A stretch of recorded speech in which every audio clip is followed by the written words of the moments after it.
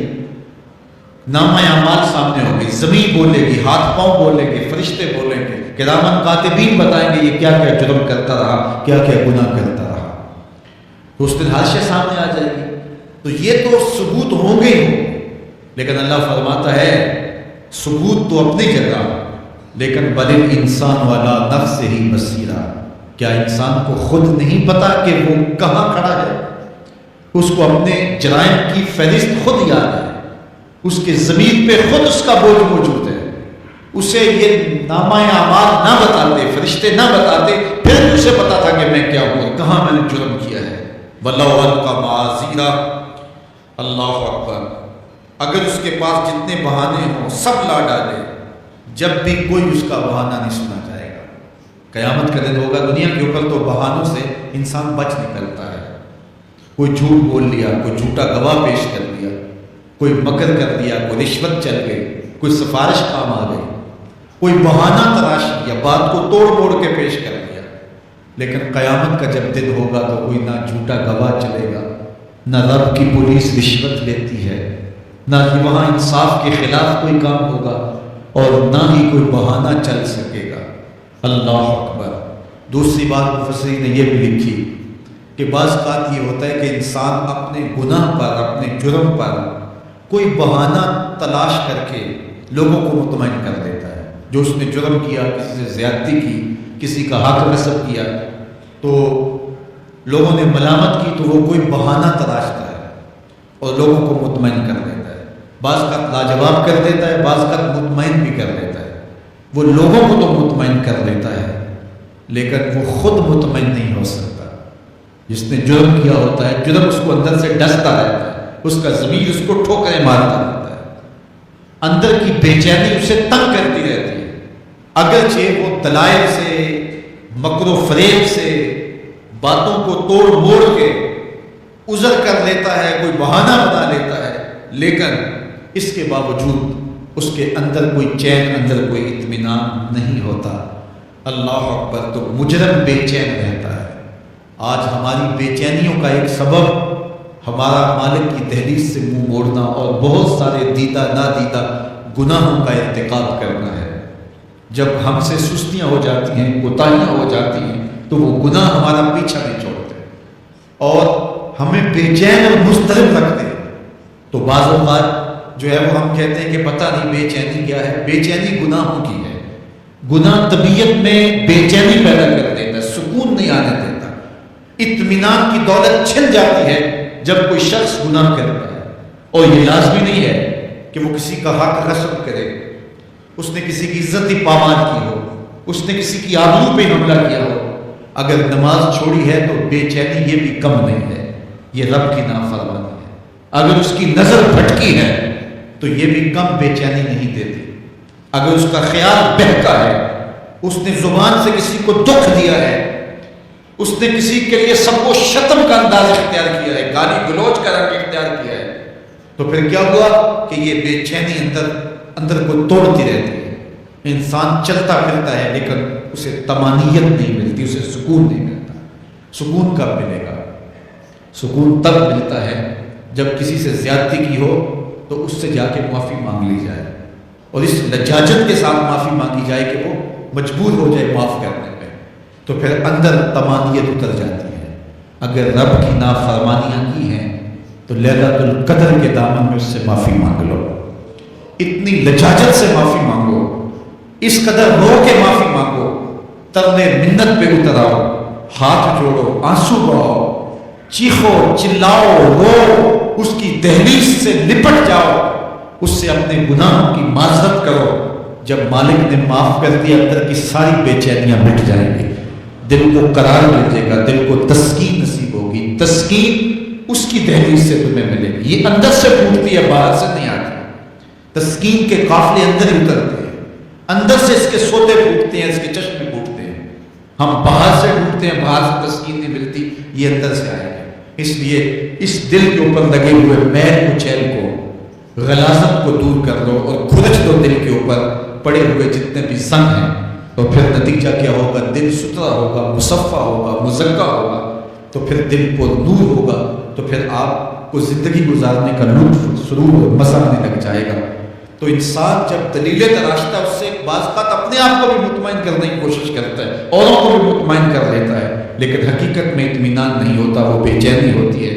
تو اللہ تعالیٰ جل شانہ اس کہانی کو بیان کرتے ہوئے ایک اور مضمون کو بیان کیا، اور یہ بالکل درمیان میں جملہ معترضہ کے طور پہ جو ہے وہ نظر آ رہا ہے کہ بات تو چل رہی ہے، تو اچانک اللہ اپنے محبوب سے مخاطبہ فرماتا ہے، کیا ارشاد کرتا ہے؟ لا تحرک بہ لسانک لتعجل بہ۔ تو یہ اچانک بات کیوں آ گئی؟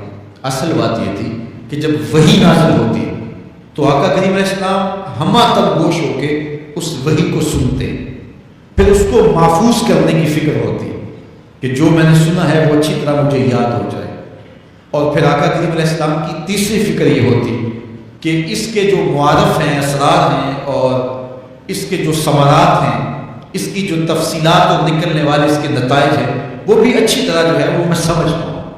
تو یہ تین مشقتیں بیک وقت حضور گوارا کر رہے ہوتے۔ اب قیامت کا ہولناک منظر جو پیش کیا گیا، اور پھر انسان جب اپنے رب کی نافرمانی کرتا ہے تو جو اس کا حال ہوتا ہے، تو یہ سارے مضامین کو اللہ کے محبوب سن رہے تھے۔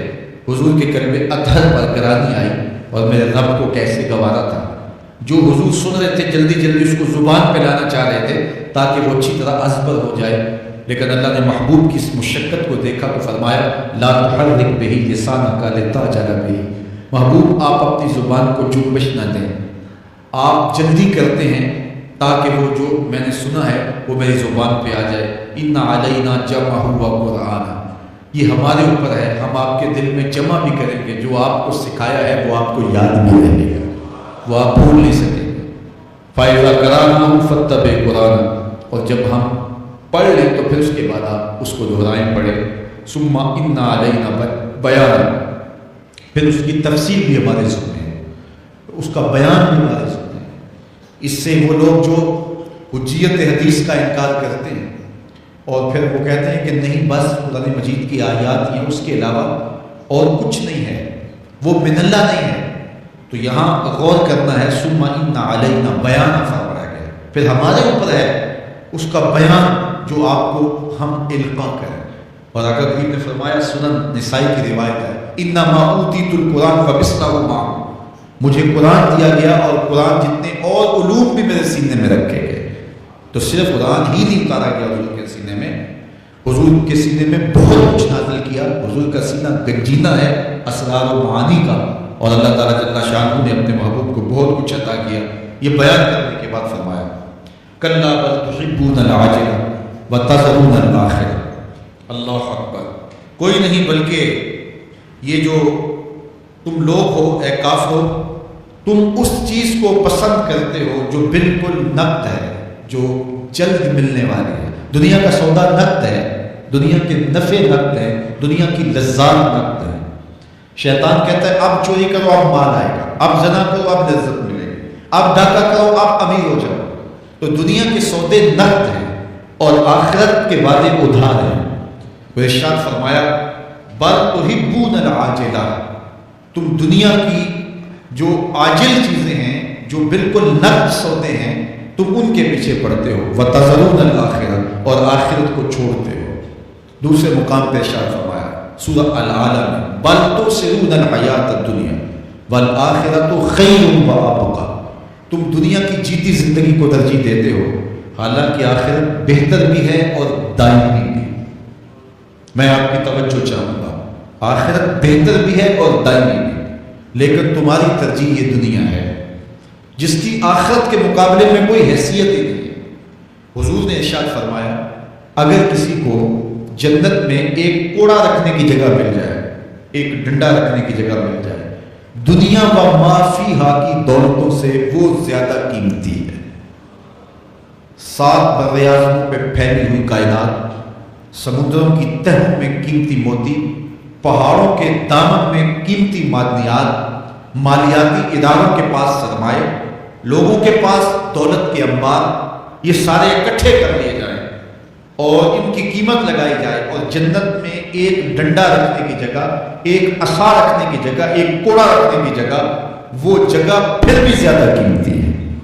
پراپرٹی ویلیو ہوتی ہے نا، وہ کہتے ہیں کہ دور دراز دیہات سے 10 ایکڑ فروخت کریں تو یہاں ہمارے بائی پاس پہ اگر لیں تو 1 کنال جگہ آئے گی، 10 ایکڑ فروخت کر کے یہاں 1 کنال ملے گی، اور اگر آپ مزید اس کو فروخت کر کے مزید جو ہے وہ کسی مہنگے علاقے میں چلے جائیں تو ہو سکتا ہے 2 مرلے اس 10 ایکڑ کے مقابلے میں آئیں۔ تو اس طرح مختلف جگہوں کی پراپرٹی ویلیو ہوتی ہے۔ اللہ کے محبوب جنت کی پراپرٹی ویلیو بتا رہے ہیں۔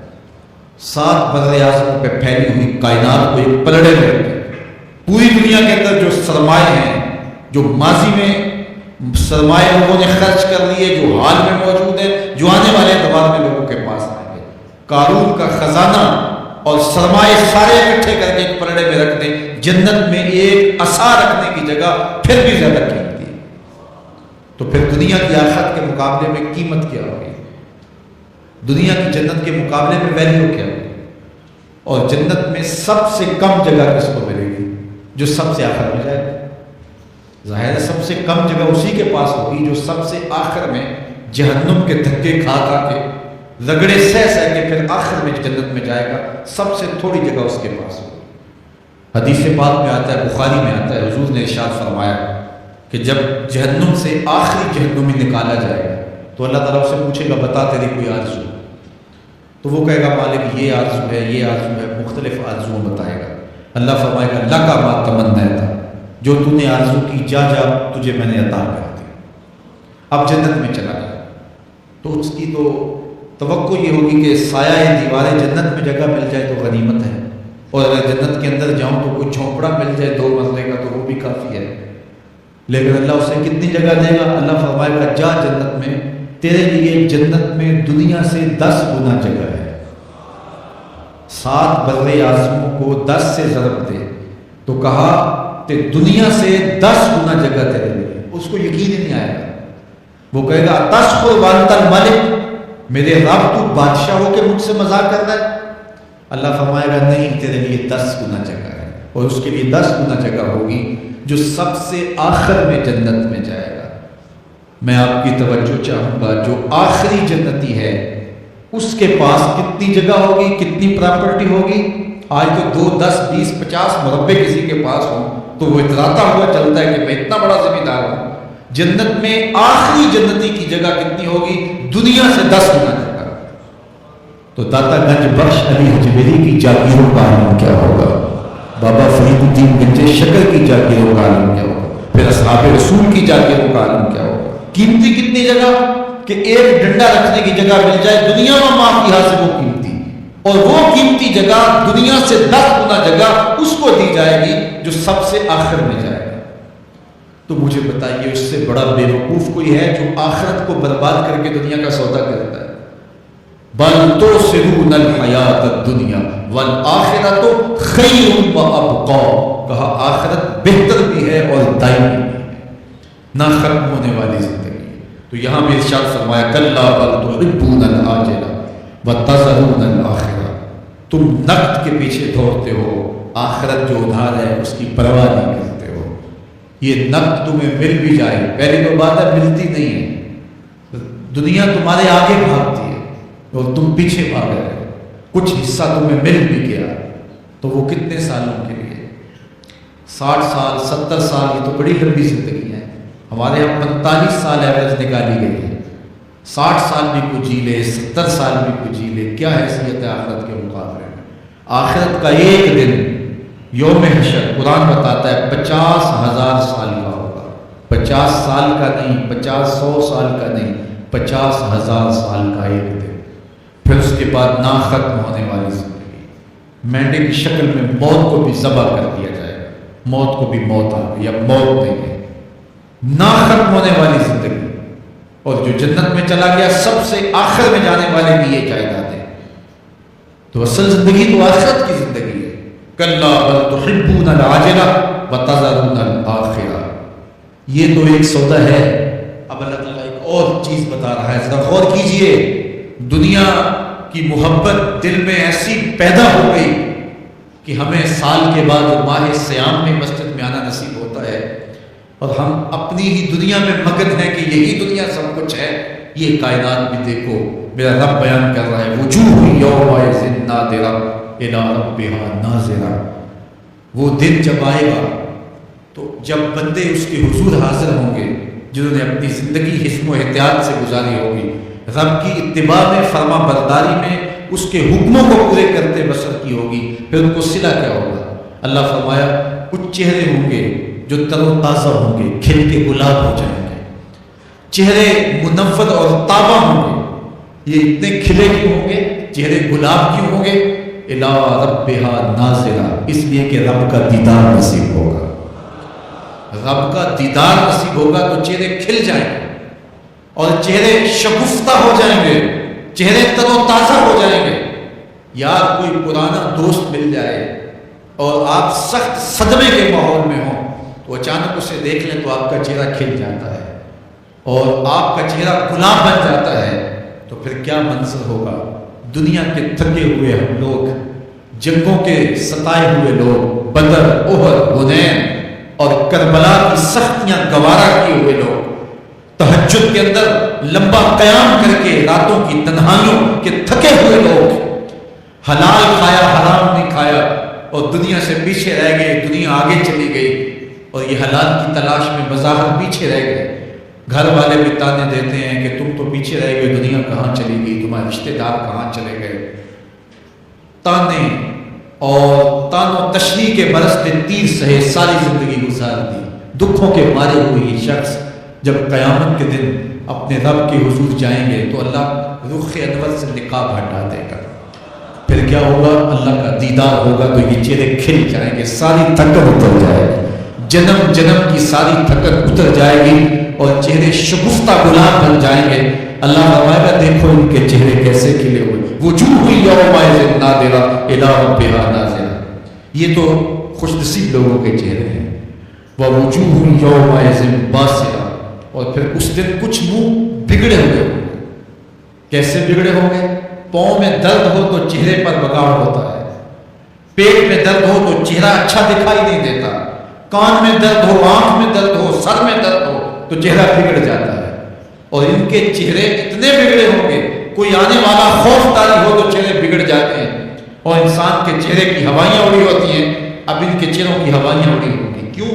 قرآن بتاتا ہے تظن ان یفعل بہا فاقرہ، یہ ڈر رہے ہوں گے کہ ہمارے ساتھ اب جو سلوک ہونے والا ہے وہ کمر کی ہڈی توڑ دے گا، ہم نے رب کے حکموں کو توڑا، ہم نے پرواہ نہیں کی، ہم سمجھے دنیا میں آئے ہیں تو ہماری دنیا ہے، آوارہ ہوں، خواہشات نفس کے مطابق زندگی گزاریں، آنکھیں بے حیائی میں لگی رہی، سوچیں آوارگی میں لگی رہی، کان نغمے سنتے رہے، زبان جھوٹ بکتی رہی، ظلم و جبر کا بازار گرم رکھا، عصمت عزت پامال کرتا رہا، لوگوں کا مال لوٹتا رہا، حق غصب کرتا رہا، کلیجے اور دل چھینتا رہا، لوگوں کو زخمی کرتا رہا، لوگوں کے جذبات سے کھیلتا رہا، پرواہ نہیں کی۔ کہ یہ دنیا ہے امتحان گاہ ہے، چند دنوں کے لیے آئے ہیں، اللہ کے حضور پیش ہونا ہے، عملوں کا حساب ہونا ہے۔ اب جب وہ دیکھیں گے کہ ہمارے ساتھ کیا ہونے والا ہے تو ان کے چہرے پہلے بگڑ جائیں گے۔ کیوں؟ وہ گمان کریں گے کہ ان کی ریڑھ کی ہڈی توڑ دی جائے گی، ایسے عذاب آئیں گے جس طرح کسی کی ریڑھ کی ہڈی ٹوٹ جائے تو اس کا چہرہ شگفتہ گلاب تو نہیں ہوتا، اس کا چہرہ جو ہے وہ تو کس قدر مرجھایا ہوا ہوتا ہے۔ تو اللہ ارشاد فرماتا ہے اس طرح کے چہرے ہوں گے۔ ابھی عذاب آیا نہیں ہے لیکن چہرے پہلے اترے ہوئے ہوں گے، اور جب عذاب کی بھٹی میں ڈالے جائیں گے، اللہ اکبر، اور وہ سخت عذاب، حضور نے جبریل امین سے پوچھا مجھے جہنم کے عذابوں کا ذکر سناؤ۔ عرض کی حضور سب سے ہلکی عذاب کی کہانی سناتا ہوں، اور وہ یہ کہ جہنمی کے پاؤں میں آگ کا جوتا رکھا جائے گا، باقی پورا بدن اس کا سلامت ہوگا۔ یہ سب سے ہلکے عذاب کی کیفیت ہے۔ اب پاؤں میں آگ کا جوتا ہوگا، حدت، گرمی، شدت اتنی ہوگی کہ دماغ پگھل کے ناک اور کانوں کے راستے سے باہر آ جائے گا۔ پاؤں میں رکھے ہوئے جوتے کی گرمی دماغ کو ایسے چڑھے گی کہ وہ پگھل جائے گا اور ناک اور کانوں کے راستے سے باہر آ جائے گا۔ تو اللہ کے عذاب کے خوف سے چہرے بگڑ جائیں گے، حالت سلامت نہیں رہے گی۔ یہ واضح میں رکھیں کہ اللہ جس کو جہنم میں ڈالے گا اس کو اس صورت میں نہیں ڈالے گا، یہ محمدی صورت ہے، یہ شکل اس کی چھین دی جائے گی اور اس کی شکل بڑی کر دی جائے گی۔ اس کا ایک ایک دانت احد پہاڑ جتنا ہوگا۔ احد پہاڑ کا پھیلاؤ 15 کلومیٹر پہ، 15 کلومیٹر کا ایک دانت، اور 32 دانت کتنے ہوں گے تو منہ کتنا بڑا ہوگا۔ اس کو اتنا بڑا اس لیے کیا جائے گا تاکہ وہ عذاب کی تکلیف زیادہ سہے۔ 70 گز موٹی کھال ہوگی، اور کھال چل جائے گی تو اللہ قرآن میں فرماتا ہے ہم نئی کھال دے دیں گے تاکہ عذاب کی تکلیف اس کو گوارا کرنی پڑے۔ پھر چیخے گا، چلائے گا، ہائے مجھے پانی دو، پانی دو، پیاس کی شدت ہے۔ 70 سال تک تو اس کی کوئی آواز نہیں سنے گا۔ 70 سال کے بعد داروغہ جہنم چیخ کر کہے گا کیا مانگتا ہے؟ وہ بولے گا مجھے پانی چاہیے۔ کہا جائے گا تمہیں بھی ملتا ہے پانی۔ پھر داروغہ جہنم اسے پانی دے گا، کوکا کولا کی بوتل دے گا یا پیپسی تھما دے گا یا منرل واٹر کی بوتل دے گا؟ نہیں، قرآن بتاتا ہے اسے مائے حمیم دیا جائے گا، کھولتا ہوا پانی، اور وہ اتنا گرم ہوگا جب پینے کے لیے چہرے کے قریب کرے گا اس سے اٹھتی ہوئی بھاپ کی وجہ سے چہرے کی کھال ادڑ کے اس کے اندر گر پڑے گی، لیکن اس کے باوجود اس کو پینا پڑے گا۔ اللہ فرماتا ہے یہ دنیا ہی سب کچھ نہیں ہے، سمجھ لیا یہی سب کچھ ہے، آخرت کو بھول گئے، صبح اٹھے کام پہ چلے گئے، شام آئے امارگی میں چلے گئے، صدائیں آتی رہی حی علی الصلاۃ حی علی الفلاح، کوئی پرواہ نہیں کی، نہ پیشانیوں نے سجدے کیے، نہ سوچوں میں پاکیزگی آئی، زندگی یوں گزار کے چلے گئے۔ ایسے نہیں، کہا ایک وہ ہوں گے جن کے چہرے شگفتہ گلاب ہوں گے، ایک وہ ہوں گے جن کے چہرے بگڑے ہوئے ہوں گے۔ اللہ اکبر، کلا اذا بلغت التراقی۔ یہ تو قیامت کا منظر ہے نا، قیامت سے قبل بھی ایک منظر ہے، اللہ اس منظر کو بھی بیان کر رہا ہے، کلا اذا بلغت التراقی۔ ہاں ہاں، جب جان گلے کو پہنچ جائے گی، اے انسان تیرے اوپر وہ گھڑی بھی آنے والی ہے، وہ وقت بھی آنے والا ہے جب سانس اس ہنسلی میں اٹک جائے گا، جب سینے سے بھی سانس اوپر چلی گئی، اب ڈاکٹر بھی لا علاج قرار دے رہے ہیں کہ اب علاج نہیں رہا ہے، جان بس اب نکلنا چاہ رہی ہے، اور کہا جائے گا کوئی جھاڑ پھونک والا بلاؤ۔ اب ڈاکٹروں نے جواب دے دیا، اب سانس اٹک گئی گلے میں، چند لمحوں کی مہمان ہے۔ اب ڈاکٹر نے کہا اب ہماری جانب سے لا علاج ہو گیا، اب لے جاؤ اس کو گھر یا وینٹیلیٹر پہ ڈال دیتے ہیں اس کو، بس اب ہماری جانب سے کوئی اس کا علاج نہیں ہے۔ اب گھر والے روتے ہیں، کہتے ہیں کوئی جھاڑ پھونک والا لاؤ، کوئی دم والا لاؤ، شاید وہ کوئی دم کرے تو اس کی جان میں جان آ جائے۔ ڈاکٹروں نے تو لا علاج قرار دے دیا۔ وَظَنَّ أَنَّهُ الْفِرَاقُ۔ اللہ فرماتا ہے یہ تو جھاڑ پھونک والے کو ڈھونڈ رہے ہیں، لیکن جس کی سانس یہاں اٹکی ہے وہ سمجھ گیا ہے اب موت آ گئی ہے، اس کو یقین ہو گیا ہے کہ اب موت کے لمحے آ گئے، اب میں بچ نہیں پاؤں گا، اب آنکھیں تاڑے لگی ہوئی ہیں۔ وَالْتَفَّتِ السَّاقُ بِالسَّاقِ، پنڈلی پہ پنڈلی چڑھ رہی ہے۔ جب موت آ جاتی ہے تو پھر پنڈلی سے پنڈلی لپٹ جاتی ہے، اس کو پھر جدا کرتے ہیں اور جدا کر کے دونوں انگوٹھے باندھ دیتے ہیں تاکہ پنڈلی کے اوپر پنڈلی نہ چڑھے۔ اللہ وہ منظر بیان کرتا ہے، صاحب یہ وقت آنے والا ہے جب دونوں انگوٹھے باندھ دیے جائیں گے، جب ناک میں روئی ٹھونس دی جائے گی، جب چٹے لباس میں کفن دیا جائے گا، جب غسال کے سامنے بے بس پڑے ہوں گے، وہ چاہے یہ بازو اٹھائے چاہے یہ بازو اٹھائے، گرم پانی ڈالے یا سرد پانی ڈالے، جب بس پڑے ہوئے ہوں گے جو ہے وہ غسل دینے والوں کے، اور ناک میں روئی ہوگی اور دونوں انگوٹھے آپس میں بندھے ہوں گے، یہ محل، یہ ماڑی، یہ کوٹھیاں، یہ بنگلے جس کو سویر شام لگ کے حلال حرام کی تمیز کیے بغیر بنایا تھا، غوث اعظم رضی اللہ تعالیٰ عنہ بولے مکان بنا رہا ہے، بسیں گے اور حساب تو جا کے دے گا، اور یہ تو ایک رات بھی تجھے اس گھر کے اندر نہیں رکھیں گے کہ چلو ایک رات مہمان رکھ لیں، کہتے نہیں نہیں مہمانوں نے بھی جانا ہے تو جلدی کرو، اس کو سپرد کراؤ، وہ تو تیرا لباس بھی پھاڑ کے اتاریں گے، خود غسل دینے کے لیے تیار بھی نہیں ہے، تجھ سے خوف آنے لگا ہے، جاندی والی ڈرونا بنے ہوتے، ہاتھ نہ لاندے ڈردے، جنہ نہیں تو پاپ کمائے اج کتھے نہیں تیرے کرتے، آج تو وہ تیرے ساتھ تجھے غسل دینے کے لیے آمادہ نہیں، والتفت الساق بالساق، جب پٹلی پہ پٹلی کرنے لگ جائے گی، الی ربک یومئذ المساق، اس دن تیرے رب کی طرف ہی لوٹ کے جانا ہے، فلا صدق ولا صلی، اس نے نہ تو سچ مانا اور نہ نماز پڑھی، ولیکن کذب وتولی، ہاں جھٹلایا اور منہ پھیر کے چل پڑا، ثم ذهب الى اهله يتمطى، پھر اپنے گھر کو اکڑتا ہوا چلا، اولا لک فاولا ثم اولا لک فاولا، تیری خرابی آ پہنچی، ہاں تیری خرابی آ پہنچی، ایحسب الانسان ان یترک سدی، انسان دنیا میں یہ گمان کرتا ہے اس کو سدا چھوڑ دیا جائے گا، سدا عربی میں ایسے اونٹ کو کہتے ہیں جس کی مہار کسی کے ہاتھ میں نہ ہو، شترے بے مہار، جہاں مرضی جس گھاٹ سے چاہے پانی پیے، جہاں سے مرضی چارہ لے، تو شترے بے مہار کو کہتے ہیں سدا، تو یہ انسان بھی گمان کرتا ہے کہ میں بھی سدا ہوں، مجھے کوئی کیوں پوچھے، میرے جذبات پہ کوئی کیوں قدغن لگائے، مجھے کیوں روکے کوئی، بالخصوص جوانی کے ایام کے اندر جوان کو بڑا ہوتا ہے کہ کوئی مجھے کیوں، وہ تو ماں باپ کے کہنے میں بھی نہیں آنا چاہتا، وہ کہتا ہے کیوں مجھے روکتے ہیں، میری جوانی ہے، میرے جذبات ہیں، مجھے آزادی سے جینے دو، کیوں میرے راستے میں رکاوٹ بنتے ہو، میں سدا ہوں۔ اللہ فرماتا ہے نہیں، ایک اونٹ تو سدا ہو سکتا ہے، جس کو میں نے اشرف المخلوقات بنایا ہے، اس کو تو سدا نہیں چھوڑوں گا، اس کو تو پابند بناؤں گا حکام کا۔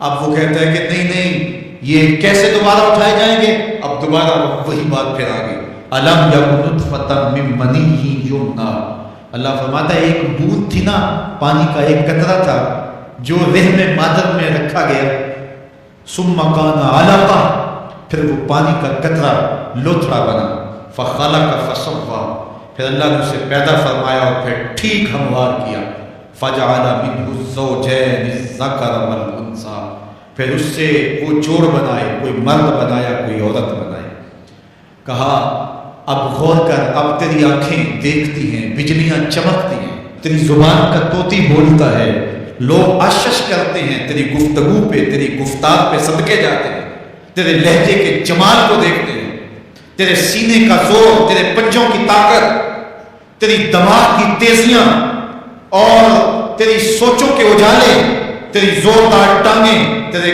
کڑیل بازو اور تیری چوڑی چھاتی اور تیرے گلاب کی پتیوں جیسے ہونٹ، اے انسان یہ سب کچھ کہاں تراشا گیا، ماں کے رحم میں، اس تاریکی میں جو 3 پردوں میں تھی، تیرا سر تیرے گھٹنوں میں تھا، اور تیرے رب نے وہاں تیرے اندر نسوانیت یا رجولیت کی صلاحیتیں پیدا کی، تیری آنکھوں میں چمک پیدا کی، تیرے کانوں میں نغمے بکھیرے، تیری زبان کے پٹھوں پہ قوت ذائقہ رکھی، تجھے بولنے کی صلاحیت دی، تیرے پنجوں میں زور رکھا، آج تو مفتی شہر ہے، آج تو علامۃ الدہر ہے، آج تو قاضی القضات ہے، آج تو منسٹر ہے، آج تو وزیر اعظم ہے، آج تو پہلوان ہے، آج تو شہزادہ ہے، آج تو بادشاہ ہے، آج تو زورآور ہے، آج تیری طاقت کے کیا کہنے، آج شیروں کو تو نچا لیتا ہے، ہاتھیوں کو تو بٹھا لیتا ہے، آج تو بڑا زورآور گھڑ سوار ہے، آج تیری طاقت کے کیا کہنے، تو کشتی کرتا ہے، زمانہ دیکھنے آتا ہے، آج تیری طاقت کے شوہرے ہیں، تیری عظمت کے تنتنے ہیں، لیکن انسان تو ایک ناپاک قطرہ تھا اور رحم مادر میں تھا، تیرے اندر یہ رنگ کس نے بھرے، تیرے کانوں میں نغمے کس نے رکھے؟